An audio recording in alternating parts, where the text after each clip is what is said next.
Hey, everybody, the Recruiting Animals Show on what's the date today? May 22nd, 2024. Happy to have you here.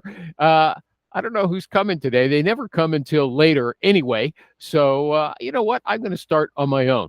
That's what I'm going to do. And I'm going to start with a tip for older candidates. Sometimes you'll see articles or videos about how older candidates should seem younger. They should not have AOL email addresses or even Hotmail addresses, something from the prehistoric age of computing. They should have up-to-date smartphones. What else? I don't know about dyeing their hair. I don't think it's a bad idea if you are older and going for an interview. Although, you know, with women, there's a go gray. There's a go gray trend. I don't know if that's with people who are job hunting. No, okay. So if you are gray, you're going to look older. Okay, and lots of these guys have these big gray beards or big gray mustaches. My someone I know, I won't say who exactly. He had a big gray mustache, and then he got divorced. He shaved it off because he wanted to start going out with people again, and it made him look older, and he didn't want to look older, and he doesn't look old. Okay, I think it was a mistake to have it in the first place. Maybe anyway, I won't go into detail on that one, but there's something they never mention. If you are older, don't have any drinks for about 2 or 3 hours before sorry, before your interview. Yeah, don't, okay? If you're squirming in your seat, that's not going to look good. If you have to, excuse yourself, it ain't going to look good. Don't do it. Use your head, okay? You don't have to drink tons before a meeting there. So I got that out. There you go. What's issue number 2? I saw this on Facebook in a reel. You know, that's the Facebook Shorts. They're great. I like them.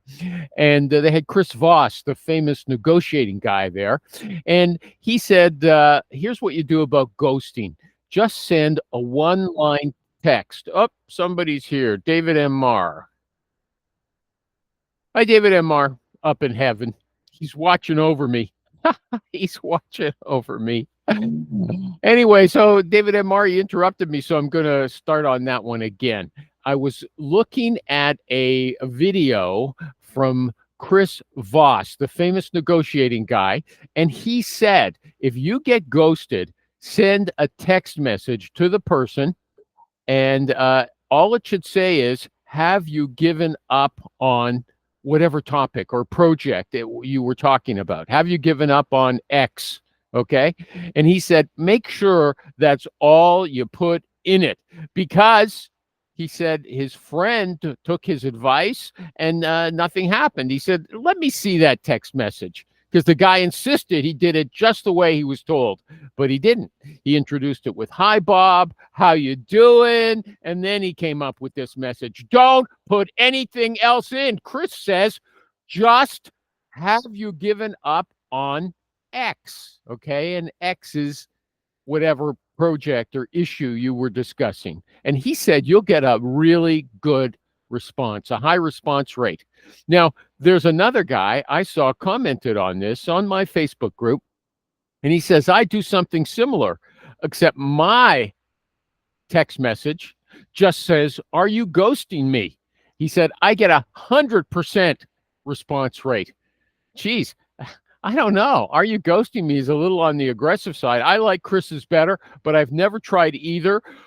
David M. Marr, are you in the mood to comment? You don't have to. I like his approach.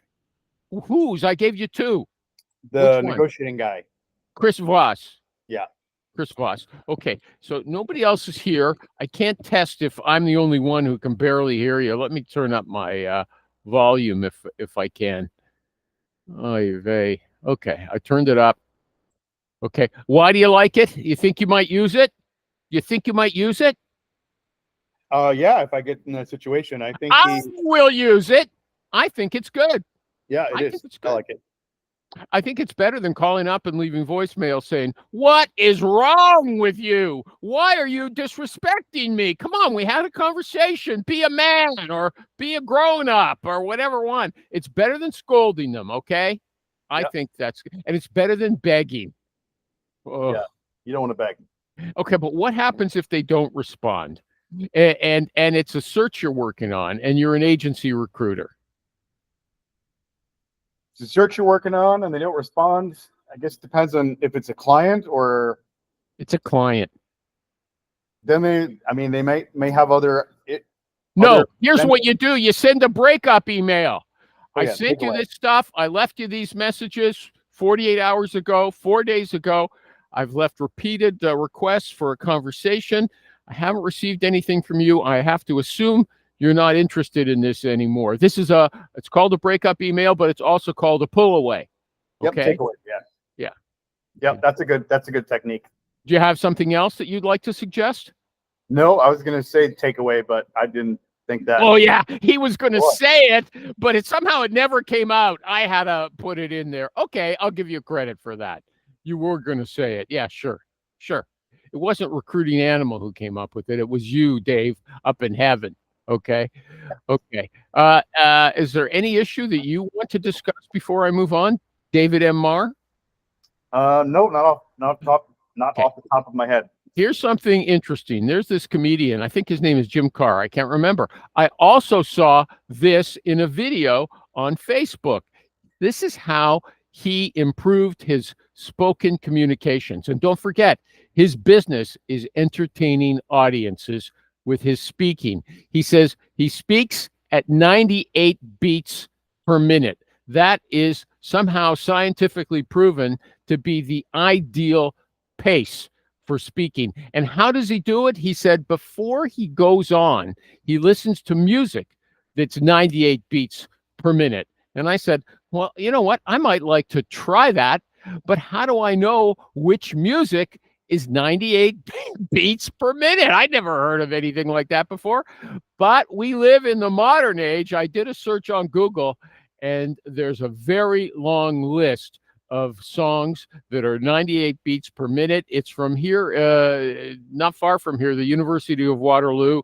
Some guy has a long list. Crying by Roy Orbison. Orbison is one of the songs I recognize. 90% of the music I'd never heard of it. I tend to think I know a lot of the up-to-date performers, but really I don't. I don't know most of those people. What do you think about that, Dave? Anything you want to contribute, or it's such a mystery to you that you have nothing to say? Nothing to add. Nothing to add. Thank you.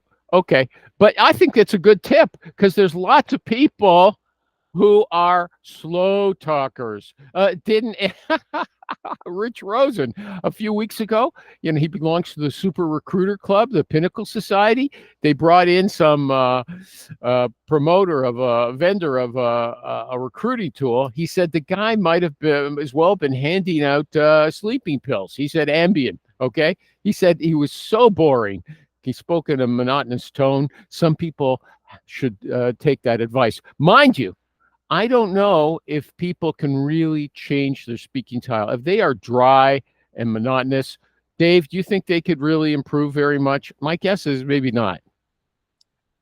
I think if they work on it, I mean, just like if you're, not in shape, if you take the time and dedication and work out and exercise, you can make improvements. How much of an improvement, that's the variable that's to be determined. Yes. But I think you can make improvement. It's just the degree of it. Thanks. Yeah, I got the point. Okay. Here's a guy, cover letters. People were talking about cover letters again. And this guy wanted his cover letter to stand out. So he wrote it in crayon. And it did stand out. What do you think about that, Dave? I don't think it's going to that means you're physically sending in a paper copy. Most places don't even accept paper anymore. It's unless you're talking you could send, you're right, but I never thought of that, but you could send handwritten documents and scan them and send them. Yeah.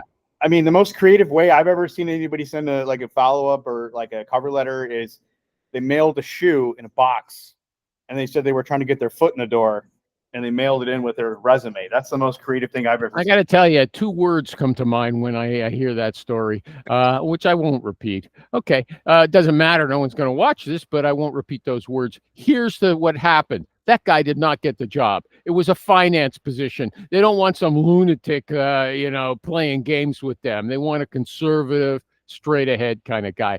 Everybody, if you're a job hunter and for some reason you're watching this, don't do that. Okay, it's just too creative. It's too creative. Okay. Here's another one. One candidate wrote, "I get shit done" on the first line. Okay. Needless to say, he didn't get it done with my company. That's what the recruiter said who wrote that. Needless to say. What do you think about that, Dave? You like it or not? I think most environments that wouldn't fly, but some industries it would. Yeah. Okay. Swearing So is more common. should a person risk it, or if he Oh, I knows would his say no. okay, if he knows his industry and people talk like that, maybe then is that okay? Possibly, but I would do that. I would use that sparingly as a strategy. Yeah, sparingly is. I think that's an understatement. Dave, I don't want to corner you since so far you're the only one here. If you want me to leave you alone, I won't keep asking you. Don't feel compelled. If you don't reply after a few seconds, doesn't take me a year, I say Dave doesn't want to talk on this one. Okay, so don't feel obliged to participate. If you just want to listen and do other work, I can handle it myself. Okay, but otherwise, I love talking to you. Don't get the impression I'm trying to cut you out. Okay, here's another one about cover letters. Artificial intelligence, AI, that's all people are talking about now, okay? But they're producing identical cover letters, okay? This is what a recruiter wrote on my Facebook group, Recruiters Online. I received 2 identical cover letters for the same tech job just the other day. I'm also starting to see resumes with the same wording under the same job title, okay? People tell Chat GPT, that's the AI tool, and they tell it, quote, write a cover letter based on this job posting, and it turns out the exact same thing. If Dave does it and if I do it, we end up with the same cover letter, okay? Or they'll put... they create a cover letter for a data engineer, and you'll get the same thing every time. Dave can be doing it and I can be doing it, and we'll get the same thing. Okay, so the key is learning how to write unique and very detailed prompts. Yep, that's the key of how you don't have that situation. Really? Yep. Hey, you know what? There was a problem with my other headset, the other ear, and it just came in. So there was a problem. I wasn't making it up, everybody. When there's a problem, I say there is, I'm right. Now, sometimes the problem is with me, but not me personally. That's my point. It's my tech, okay? Oh, gee whiz. Okay, thank you. Do you have any tips for us on how to, be specific so that my Chat GPT? Yeah, so one thing I recently thought of and figured out that does work is you can take someone's, like, let's say, for example, LinkedIn profile, and you can ask ChatGPT to figure out what type of Myers-Briggs personality the person has, and then you can incorporate that as part of your prompts. So if they say they're, I'm just making up the letters, I don't remember what they all are, but A, B, C, D, you can say, write a cover, letter to recruiter, thanking them for their time, who has a personality type of ABCD, and write it in the voice of Shakespeare, performed by Tom Green, and spit it out. Okay, yeah, that is a very interesting thing, David M. Marr, but it's mistaken in some ways, because the Myers-Briggs is totally unscientific. Sometimes we had Thomas Shimaro Premizic on the show a couple of months ago, and he's got a PhD in personality assessment, and he told us outright, although I'd read many articles about it before, some mom and her daughter who were fans of Jung, okay, they came up with this on their own. It's never been scientifically justified. There might be other easy to use. Personality assessments like the big five. There's big five traits: extrovert, agreeable, neurotic just means emotional. I can't remember the what's the one with the diligent person? I can't remember. Anyway, there's other ones. So he had a good idea. Don't use Myers-Briggs. At least, well, I don't know if it's going to work for you. But very good, Dave. I'll give you half points for that, okay? Yep. Okay, here's a question. You don't answer it till later. How much has recruiting changed? Okay, this guy he was a recruiter years ago. He wants to come back into the business, but he's not sure he's got what it takes. He says, maybe it's just changed so much. And this guy, Joe, answered his query. He said, look, I started in 2004 at a big agency. I went on my own in 2009, and I haven't changed a thing. No mass emails, no text, no AI. I don't even understand some of the terms or words people use on here these days, okay? I got a phone and I've got LinkedIn. I'm sure the new ways of doing work are just wonderful, but the old school way of doing things works as well. I like Joe. I like what Joe said. What do you think, David M. Marr? I think that in some cases, certain industries, old school techniques are more successful than the modern techniques. Hold on. What do you mean? What do you mean? What industry? We're talking about recruiting, okay? Yeah. So I'm saying recruiting for certain industries. So okay. Like if you're working like, let's say, something that's like office, like warehouse manufacturing workers, things of that sort, it's going to be more of a local grassroots type of approach where you can actually post ads, call people, connect with universities, set up programs. No, you could send out, for those guys, you could send out mass emails. Those low skill labor jobs. But why not? I'm saying to find them is what I'm saying.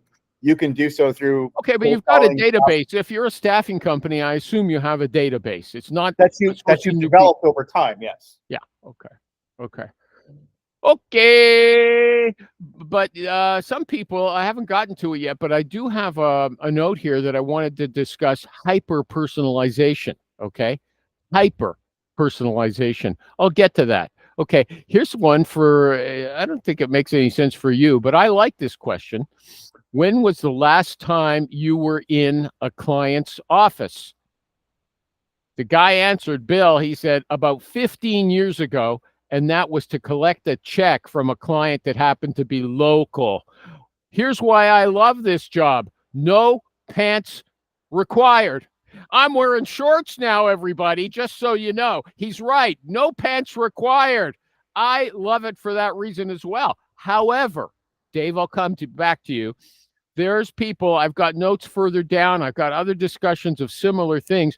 There's people who say there's nothing that is as effective as meeting your clients, okay? That bonds them to you greatly. My impression is if you're an extrovert, and you're like Jerry says that, for instance, and he's very extroverted, okay? If you can chat about anything, any time of the day, okay, that's for you, okay? But if you are a quieter person, and you don't have hobbies that the other guys do, you don't follow baseball, you don't go fishing or hunting and stuff like that, hey, what are you going to talk about? Just it might not even be a search you're working on that you do all the time, so they can ask you about these things.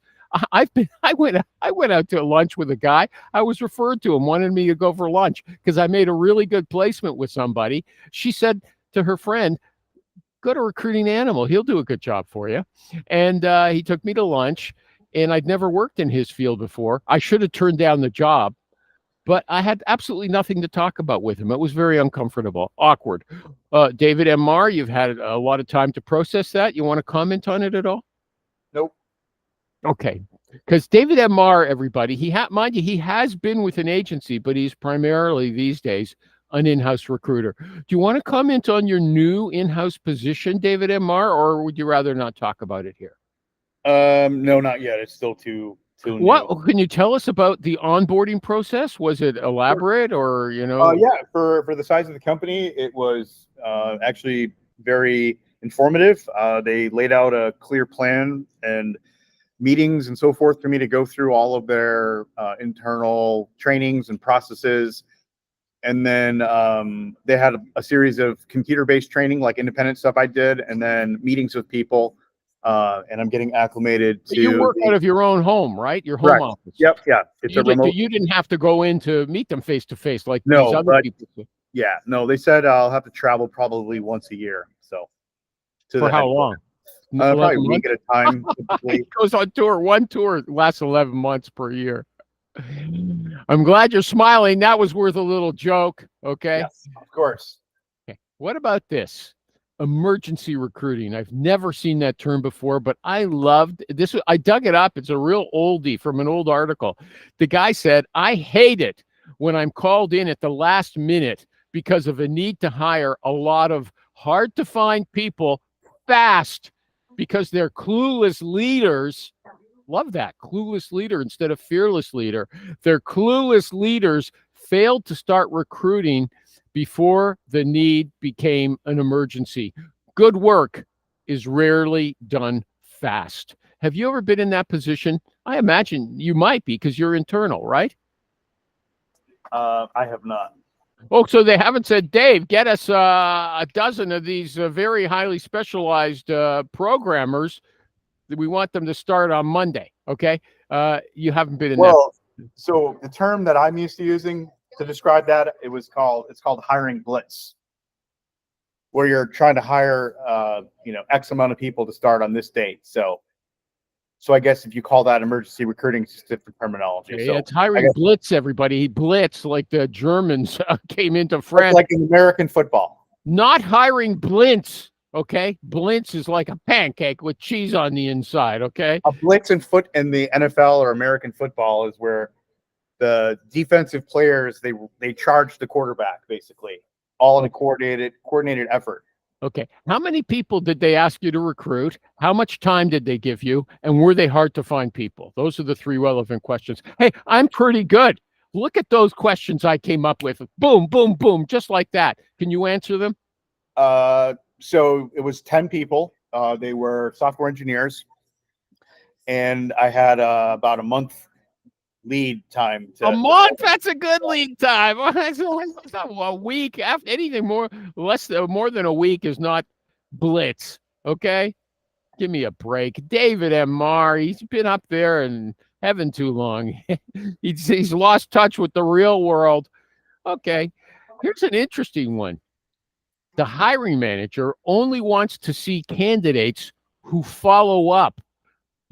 Usually if you get an interview or you apply, they say, don't bug me after that. If you don't hear from me, it means we're not interested. But in this case, this is what the recruiter said.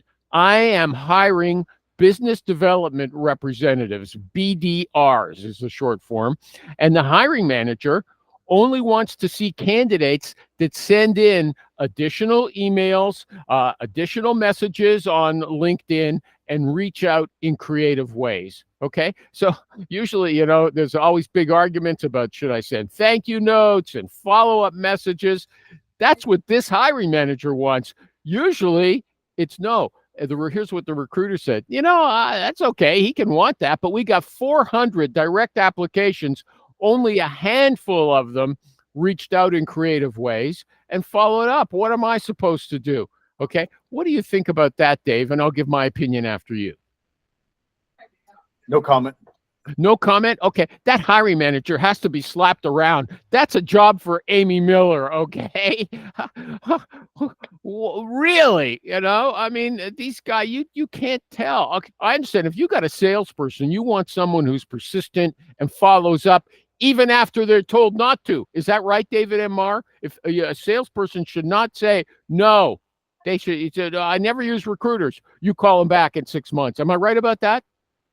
Yeah, I mean, things can change. So things can change. So these guys also, you want to keep them even while they're not using you. You want to keep yourself top of mind. What does Rich Rosen say?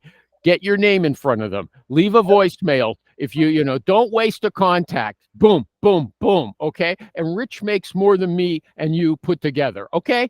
So he must be he must be right. Okay. Money measures everything. Hey, money measures everything. I've never heard that before. I'm going to start using it. Do you like it, Dave? I like it. Okay. Okay. So anyway, I think it's interesting what the hiring manager said, but it might not be realistic. I don't know. I have trouble with that one. Okay, here's another good line, and I did not make this up myself. Okay, I think this came from a guy named Justin Michael. I think that's his name. It's about email. Opening is the new closing. That's just like orange is the new black. Okay, opening is the new closing. Do you like that, Dave?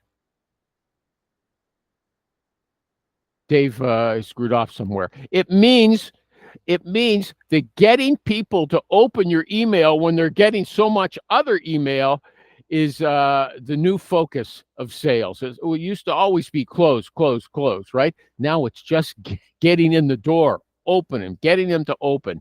And here's what he said, and I had trouble with this one. That's why I wanted other people to comment. He said, what makes email interesting? Okay, this is how you get them to open. It has to be short, so he calls that brevity, and it has to generate fear. It has to hit some pain point to generate fear. I can make it short, but I don't know what kind of recruiting message is going to generate fear. Don't be an emergency recruiter. Don't leave things till the last minute. Is that good? David M. Marr, I'm requesting you to give me some input on this.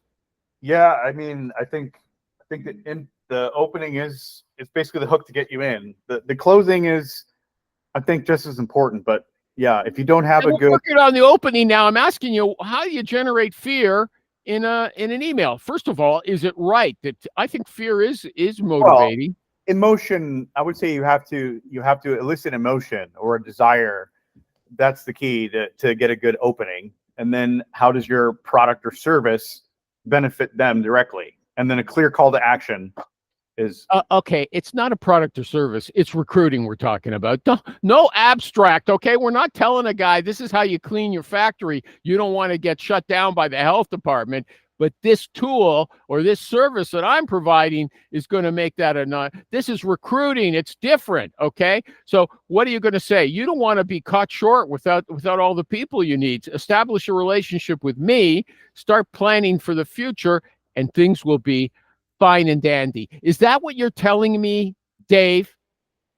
Yes, Animal. Okay. How can we do that with recruiting and a message? Okay. That might go with some kind of staffing like you were talking about before, but maybe the key clue is, look, you don't want to be caught with left in the last minute recruiting.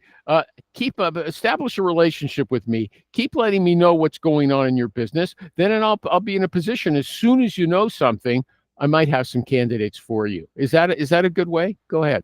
Yeah, I would say that most agencies specialize in specific areas. So like Rich does sales, right? So not having an adequate sales force or salesperson or VP of sales in place can cost the company a lot of money. So by having a partnership like that and letting them know, hey, if you have a need for a VP sales, I know everybody in the industry. Here's my number. Give me a call. I can help you. Okay, now that's interesting, but there's a limitation to what you said. It's what you're pointing out is a problem that this person might already have.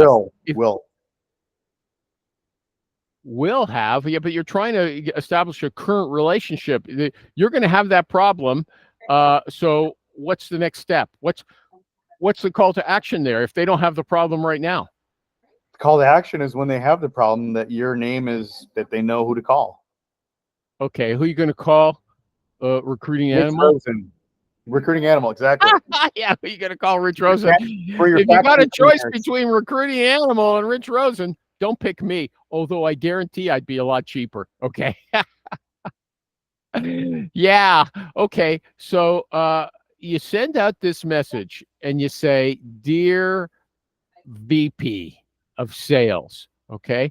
Now, there's two ways to do it. The way I was talking about if you're missing some sales reps on your team, it's costing you a lot of money. If you bring me in, I can bring them in quickly. I have a very good network of people in your field. And if for some reason I'm not able to bring in somebody you like, it won't cost you anything. Is that a fair email? I would say so. Okay, but the real one is not because you don't know if you're going to hit people who've got current needs. What you want to do is somehow make them be afraid when they don't have current needs about their future needs. That's what you were talking about.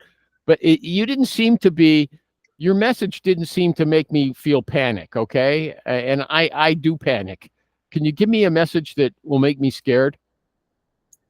Not really a technique I use. Okay, well, so you don't agree with him that brevity and fear are the two greatest motivators. I don't want to be known I don't want to be known as a fearful. Oh, the prophet is here. We were talking about you just this minute. Look at that. Look at that. Cornerstone Search. and you weren't here, so I had David M. Marr speaking about what you would say, Rich Rosen. What did David M. Marr think I would David, say? I'll tell you. No. Well, I'm not going to tell you what David M. Marr said. I'm going to tell you the problem and see how you would handle it. Okay? Are you ready, Rich Rosen? I'm ready. Okay. And don't forget, we'll do his ad. Rich is a teacher now. He's got weekly sessions every Thursday morning, 8:45, on how to become a better recruiter. Okay. And we can do private sessions as well. Private, yeah. He goes around to everybody when they say on Facebook groups, I'll do the ad now. When they say on a Facebook group, I'm having this problem, Rich comes into the comments and said, I can help, but he doesn't say for a fee. Now that's a salesman. Dave, that's the difference between Rich and me. That's why he's good and I'm mediocre. Okay, there you go. Too honest. Okay. Here's the title, Rich Rosen, is email is the okay. I noticed you got Ben for the Pinnacle Club. They rejected me years ago. You suggested me. You got Ben. Rich suggested me to do a show for the Pinnacle Society, the Super Recruiter Society. So I called the guy. Rich told me to call. I left a message. The guy never even got back to me. So Rich finally asked him, "What's the story?" He said, "I'm not interested in that guy." That was before I had influence, you know. Okay. Here we go. Okay. Here's a slogan for the email now. Opening is the new closing. I loved it. David M. Marr didn't. Opening is the new closing. In what context? Just getting someone's attention now is more important than closing. Well, they're both. I tend to agree, but they're both important. It's harder. Let's put it. That's the way. Maybe even David and Marr would. If you have to fight to close someone, they're probably not that interested. Okay. But the whole question was, what makes email interesting? The guy I was reading said two things: brevity. It has to be short. Yeah. Okay. You're with both of us. I don't know, David and Marr. I don't know if you agree with that, but I did. No, for sure. Short's good. I love short. Okay. But the other one is fear. You have to generate fear. The person has to feel his chest constrict when he reads your email. No, you're not agreeing. I don't know if you got to make fear. You got to make him interested and excited. No, pain.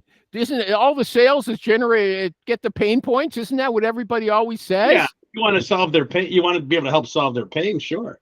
So you have to say, hey, VP of sales, you've got this pain, and I'm the doctor. I am going to cure you. Okay? Don't you? Rich isn't agreeing. No, no. I mean, listen. No, you do. You want to solve their pains. Like, hey, I can make your pain go away. Get that time back with your family. Get increase your status in the company by hiring the better players. For sure.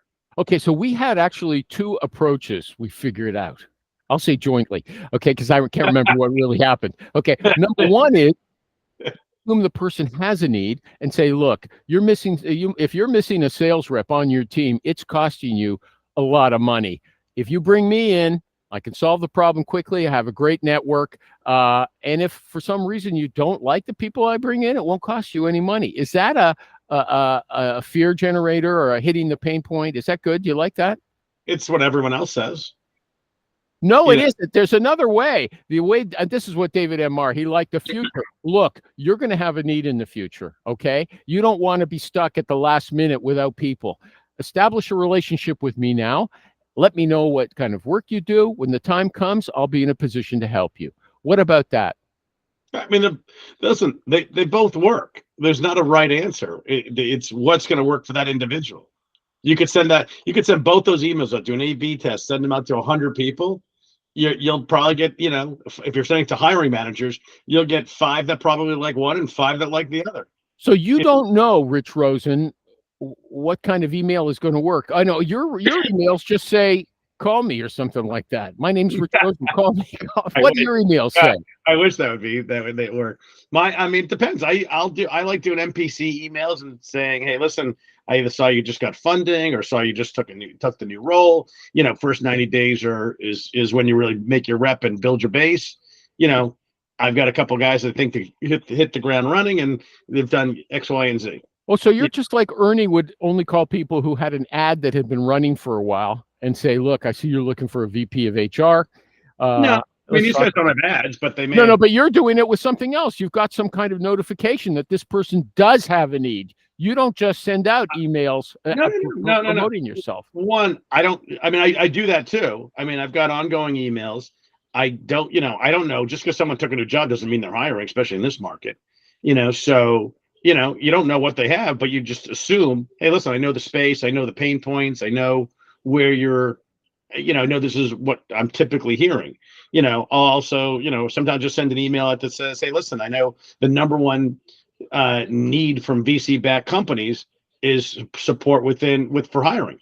There was some survey that went out. It was like 86% of companies, that's what their number one support need was from a VC. I misunderstood. I thought you saw that something was happening in a certain company. You saw it in the industry news, and you called them up and say, hey, I saw you're doing this and this. Yeah, listen, but you do. I do it that way. I do just random. I see a company I'm interested in, I go after it. I see someone change jobs, I go after it. I see they get funding or they had some kind of news, I go after it. There's a whatever. Okay, David and Mar, I think that follows your line a little, although it was different from both of ours. Would you say? You want to comment? No comment. Okay, I gave him permission to say no comment. Okay, but we were well represented. You said now, Rich last week he was working his head off, but he couldn't make it to the show because we make such heavy demands on him, and he was sick. You still sound like you're sick. I'm getting better. Yeah, I'm getting over it. But yeah, allergies here are horrible, and the nasty colds or cold or COVID, whatever the hell I had, was pretty rough. But I did got a bunch of big deals done, so that was good. Congratulations. So, thumbs up. A month that will save my year, for Christ's sake. So it's good. Okay. If the people want to, I should have put this early, but the people want to actually join your class, okay? Mm-hmm. And, here's the big endorsement. Rich is the #1 on Forbes solo recruiter in America, okay? On their list, on the Forbes list, okay? He's #1 solo, okay? So he knows what he's doing. Now, if you go to, is it Moore Essentials or Moore Essential.com? Moore Essentials. MOOR. Yeah, MOOR. Okay. But if they want to get in touch with you, can't they just send you an email? What's your email, Rich? They can send rich@cornerstonesearch.com. Rich@cornerstonesearch.com. And, you sit around with these other guys. It's like an AA meeting kind of. And, what's happening with you, Billy? How's it been going this week, Mary? And they say, but first they have to sign in blood that they're never going to give your secrets out. Okay. So you can confess or cry in front of those other recruiters. Exactly. Every recruiter needs a place to vent. So yeah. And, if you're emotional, there's nothing wrong with that. This 50,000 deal. Here's a deal I heard about just recently. A guy who's been on the show a few times and threatened to sue me after. Oh, Jesus. He was looking for a VP role, I think it was, and he had the 2 leading contenders. You commented on that, Rich, and then all of a sudden, the HR department in the company found a better #1 contender on LinkedIn, and they still paid him, even though it was a contingent. Yeah, it's crazy. Yeah, Rich said it was a miracle, I think. It is a miracle. I mean, that's awesome. It's great company. But yeah, I would feel bad. I told them they don't have to pay me if they don't hire my people, and now they want to pay me. I mean, honestly, I had a company that I'm working with now. I've done like 4 deals with them in the past couple of months, and they're all in engagement, and I think they had thought, well, I know they had thought that either way they had to pay me, and that's not how my contract is set up. And right or wrong, I told them, I'm like, I didn't fill it. You filled it on your own. I mean, it was a crazy search. I'm like, you don't know, you just paid me the retainer, and that's it. Okay, see, Rich is more honest than I implied earlier with that. There you go. You want to win the war, Okay, I'm impressed, Rich. I really am. Okay, Yeah. I used to know a nice guy in a trades, and he had a trade company, and he said without realizing it, they were double billing their clients, and they discovered it, and he didn't want to go back and tell them that they were just paying the invoices, right? And I don't know, that lowered him in my estimation. Okay, we're going to run through some of the quickie questions that we asked before. It's like a lightning round directed at Rich, because David Marr and I, we knocked these about. Chris Voss, you know who that is, right? Oh, yeah. Okay, he's a negotiating guy. I have to add that because this might be a short, okay? Mm-hmm. He says, if you're being ghosted, send a text, and it just says, have you given up on X, whatever it was you're discussing? He said, you'll get a high response. Mm-hmm. But only those words can go into it, not, hi, Billy, have you given up on X? Just those. What do you think of that? I think it's great. I usually just do thoughts is the only thing I put. Thoughts, question mark. That's it. Okay. This other guy said he gets 100% response. We Bullshit. don't know how many he sends out. No one gets 100% response. Are you ghosting me? He sends out a text. Are you ghosting me? That's good too. No one gets 100% response, but that's good too. Okay. Yeah. Okay. You got the. Okay. Thoughts. Yeah. If I saw thoughts, I wouldn't know what you're talking about. Okay. But because it's coming through on a campaign, a string of emails. So, if it's a guy that I like, I got a candidate right now, told me they were interested, a couple of days ago. They haven't gotten their resume. I sent them a note and said, hey, we're still interested. Are you seeing any resumes that are exact duplicates of others because they were both created with the same prompts on ChatGPT? I have not seen that. Other people have. I have not. That's crazy. Okay. Here's one. I think I know the answer we're going to get. Okay. When was the last time you were in a client's office? God, I don't even remember. I mean, probably a decade ago. Isn't it funny? There's guys who say there's nothing like going out and meeting someone to establish a bond. I mean, they're not wrong. I just think it's also quality work.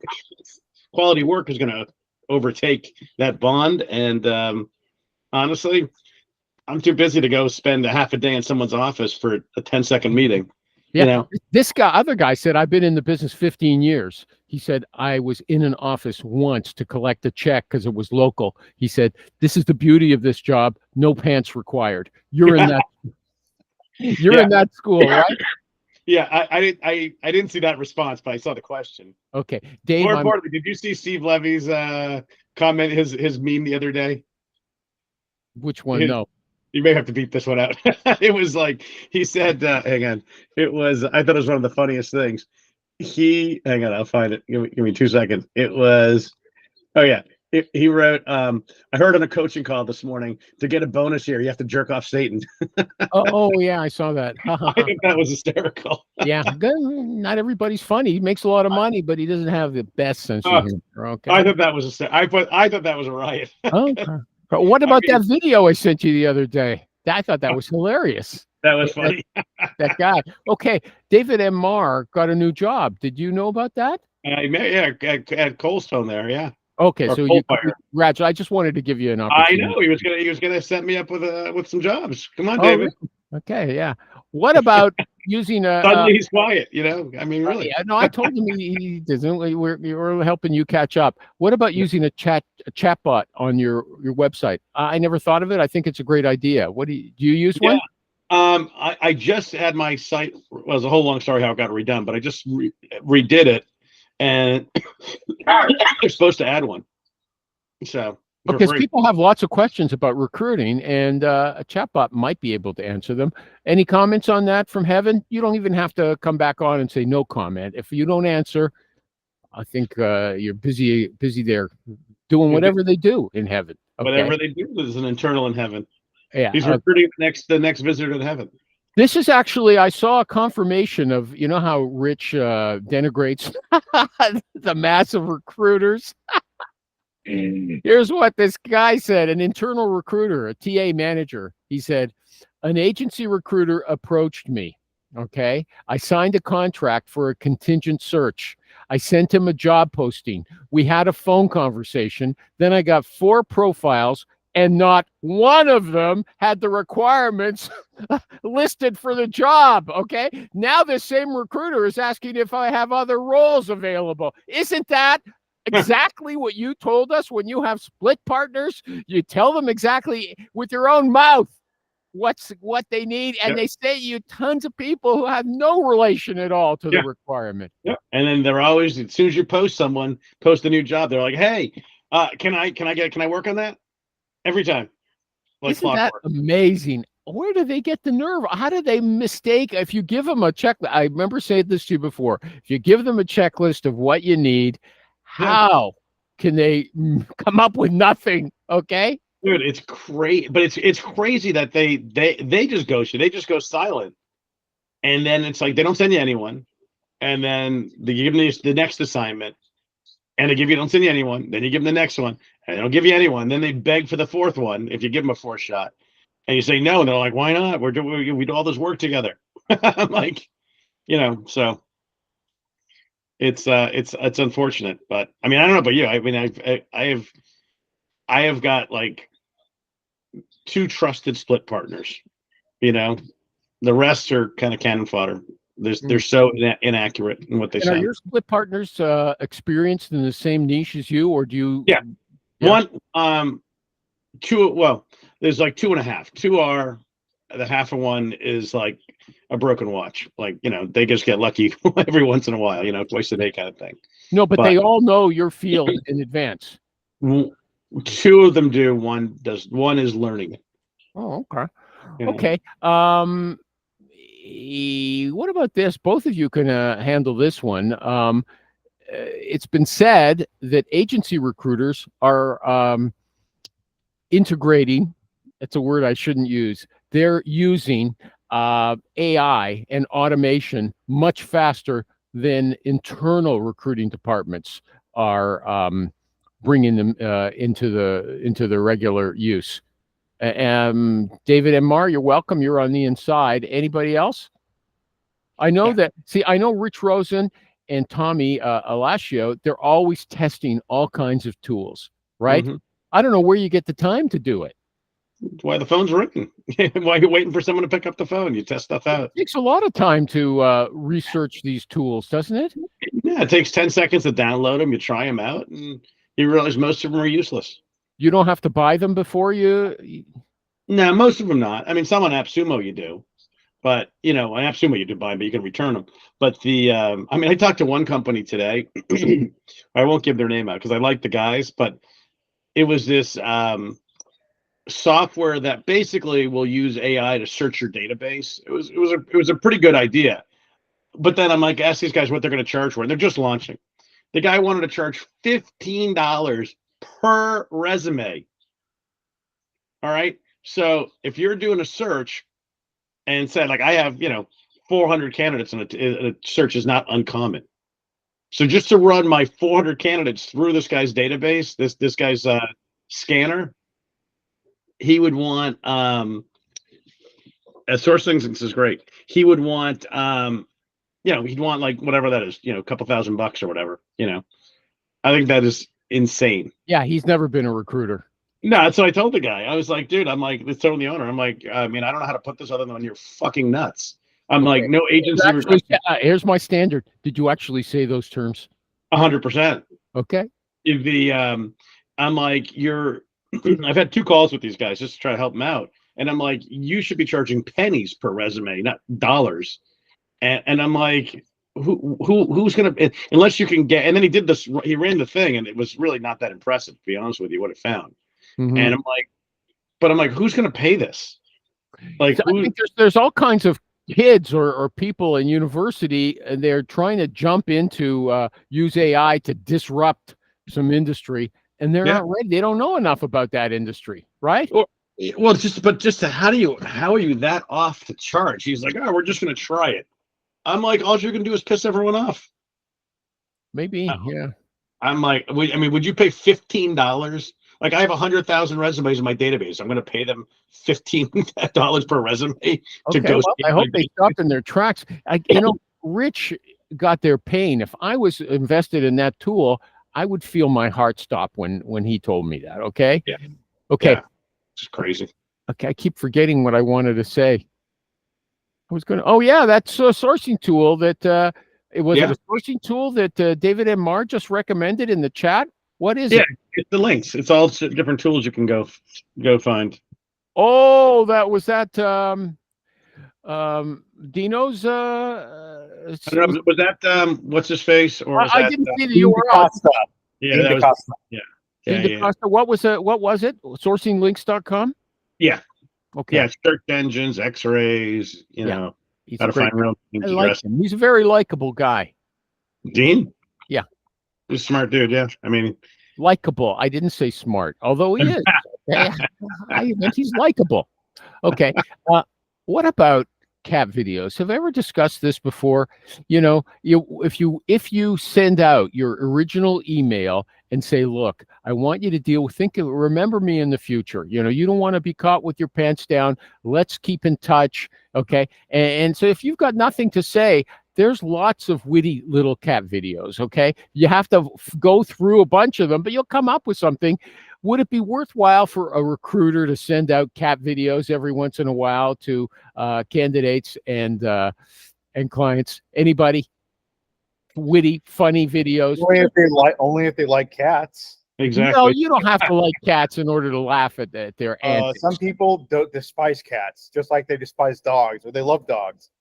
So yeah, I think you should hyper personalize your messages to your candidates and clients.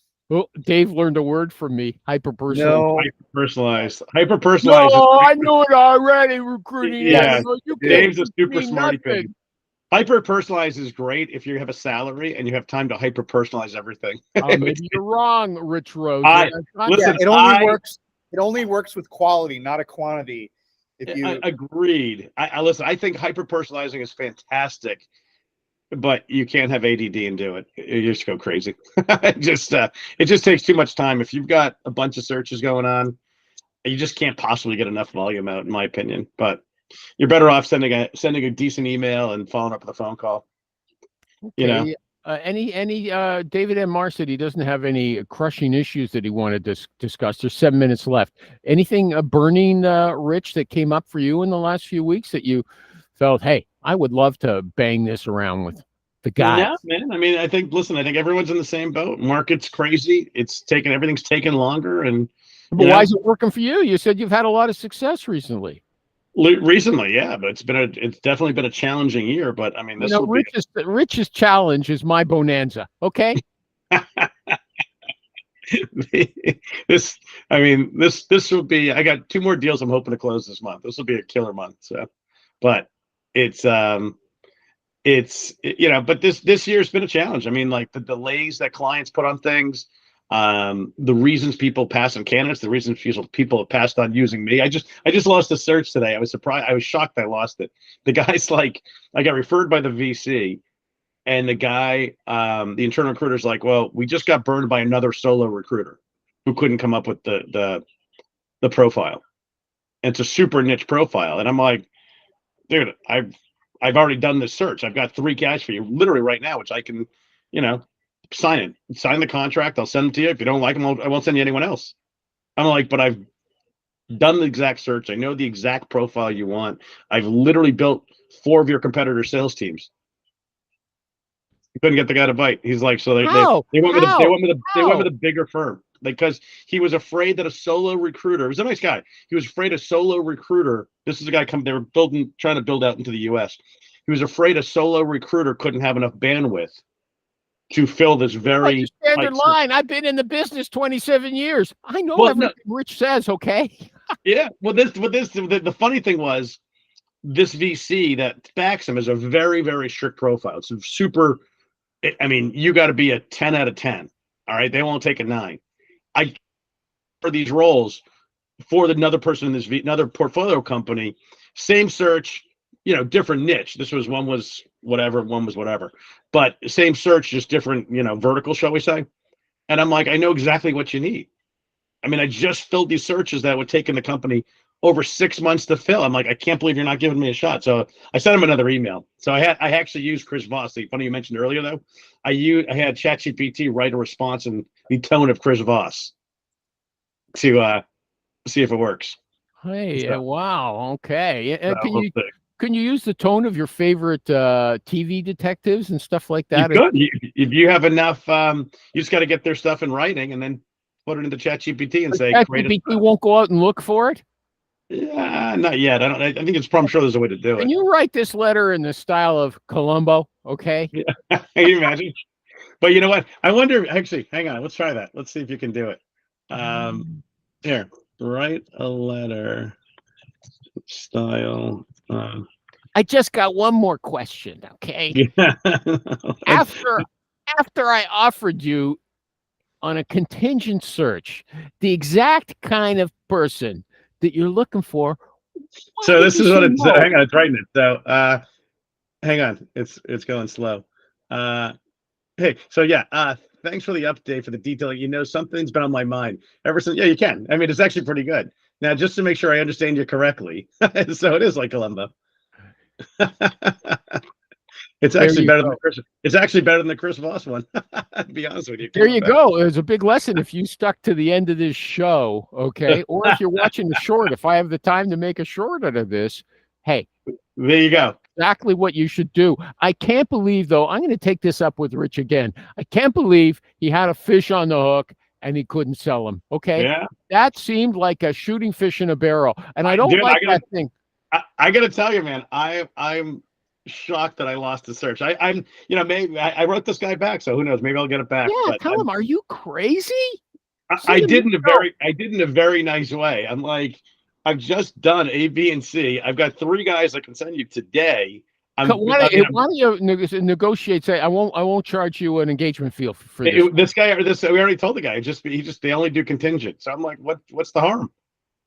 I'm like, because I already tried selling this guy, and the fact that contingent search is not working for you means you should probably try something else. Something just came to mind. Rich always says as well, if they're trouble up front, they're going to be trouble later on during the search. But there's a different kind of trouble. There's trouble where they're just a pain in the ass. This guy was very nice. He's an idiot. He's an idiot. No. Well, just because you didn't choose me, yes, that does make him an idiot. No, you got the guys. The reason he gave you is, I just dealt with a recruiter. I didn't help me. Well, it has nothing to do with me. Okay, and I got something else to tell you, hiring manager. You go with a big company. This is the internal recruiter. It out to one guy. This is a David M. Mars person in the company. This is a David M. Mars friend. This is a TA. So not quite. I was going to give David M. Mar the last word on that. Do you have something to say that Rich? Do you have a tip for Rich? You know what? There's so many goofy decisions that are made internally that exactly. I think what Rich did is what I would do.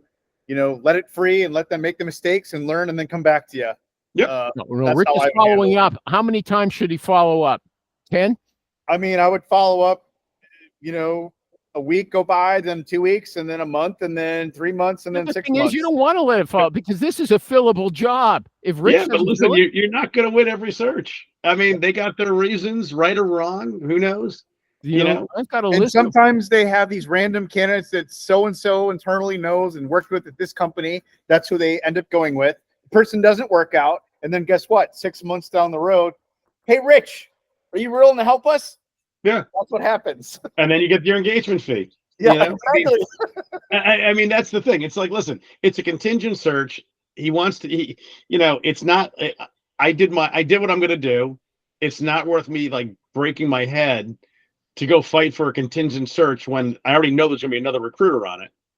So, Oh, there is going to be other recruiters. well, on that's it. what he said. He's going with his other firm because they were a little bit bigger. Which Oh, for some reason this guy thinks that bigger firm is going to have multiple recruiters working on it, which is pretty we got common. nothing else to do. Okay, if they got nothing else to do, you don't want those guys working on your search, Exactly. mister. Okay, and I just got to tell you, Rich came in. This is a closing. I had a list that I got from LinkedIn. I can't remember the guy who Christian Kraus. I think it came from him, and he had a list of sales myths. And number 6 was you need to close every prospect. And Rich just said, don't count on it, right? Yeah. Don't feel bad. Don't feel bad. And I have to tell you, the reason it's just that obviously the guy's insane or prejudiced, or maybe it's his sister's company. I don't know. I mean, who knows? Listen, you're not going to close every deal. You can't worry about closing everything. You hope you do. If you work on it, Rich, do you do mostly contingent or retained or both? It's like probably 50-50, 60-40 engaged and contingent, you know? Yeah, that sounds like kind of the place that I used to work for. But yeah, so there's so many recruiters internally that don't understand how search firms work. And they think that by throwing more bodies on it or more quote unquote bodies that they're going to get their role filled. When really, if you find someone that's an expert and has the relationships in place, retain makes sense because then they're dedicated to filling the position. Well, I always tell industry expert where like in-house you don't have that capability and expertise. You can rely and partner with you as the expert to fill that position. Yeah, I mean, I always tell these guys, listen, I mean, recruiter math is different. Less is more. You know, 1 + 1 doesn't equal 2 in recruiter math. Like, you know, 1 + 1 equals like a half basically, because now no one's really working on it unless they've got nothing else to do. You know, you're better off finding one dedicated partner that's really going to go after it and be a partner, not a vendor. And that's where everyone gets lost. They're like, nope, everyone's a vendor. And that's why vendor management systems are not like big companies think that, oh, that's the greatest solution. It's really not, because it makes it where the cost of both the vendor and the candidate that they place goes down. Absolutely. It's such a losing proposition. I mean, that's why when you get these kind of conversations with a client, it's like, okay, it's you give it your shot. You can't spend a lot of time fighting on it. It's like either they have the pain or they don't. This guy clearly has the pain, but he doesn't understand, you know, repeating the same thing is not going to fix it. I think Rich has to go to a coach. Call Trisha. Call Trish. Okay, see what's what. This is my mind boggles on this one. Okay, but if you want Rich to coach you, Rich at cornerstonesearch.com? Rich at cornerstonesearch.com. Okay, David M.R., are you in the market for certain kinds of a niche candidate so that, you know, every candidate in the world who watches this show to the last minute will say, hey, I'm going to get in touch with David M.R.? Who should get in touch with you, David M.R.? Information security professionals. Who? Information security professionals. Information security professionals. Let me know. I've got an outstanding guy. He's just starting to look. Never stop selling. Okay, but I placed the guy 2 years ago. He was a great first guy into the startup. He can't sell that. He can't sell that guy who's got an obvious need and he's got the obvious solution. Exactly. I got to tell you, I'm going to lose sleep after that myself, and I got no money involved. Because I got to tell you, when I hear a story like that, he can't sell that. What's going to happen to me? Okay. No. I wish all my clients. Recruiting animal, you jerk! Don't bug me. Okay. Bye, guys. Thank you very much. See you, buddy. I enjoyed myself.